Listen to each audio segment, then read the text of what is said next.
මුහුණට මුහුණ බලාගෙන දෙතනේ එරෙන කිරිබින්දුව පොවන්න පුළුවන් එකම ජීවිය විශ්වයේ ජීවත් වෙන කාන්තාව විතරයි.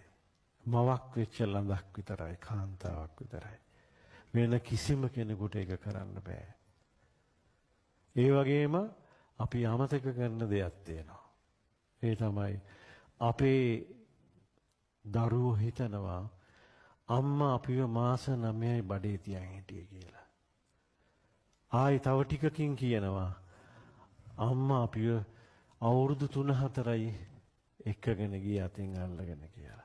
හැබැයි උන් දන්නේ නැහැ.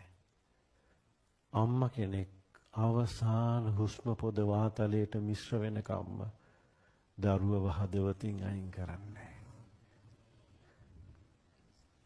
ඒක තමයි දෛවය. ජීවිතයේ 95%ක් අපේ. 100%ක් අපේ නෙවෙයි. හැබැයි මේ පහ අපි දිහා බලාගෙන ඉන්නවා. අපිව ලස්සනට සැලසුම් කරනවා, පාලනය කරනවා. ඒ නිසා මේ සමස්ත කාරණා සියල්ල එකතු කරගෙන අම්මා ළඟ ඉන්න පුළුවන්, අම්මා ළඟ නැති වෙන්න පුළුවන්. දැන් හදවතට ආරාධනා කරන්න අම්මට. මා මෙලවට බිහිකොට මා මෙතරම් පෝෂණය කොට මාව මෙහි තනිකොට මගෙන් ගිය මගේ අම්මා. උඹ කොහේ හිඳගෙන හරි මන් දිහා බලන් ඉන්න මගේ අම්මා. මේ සින්දුව එදා ආපු විදිහට නෙවෙයි.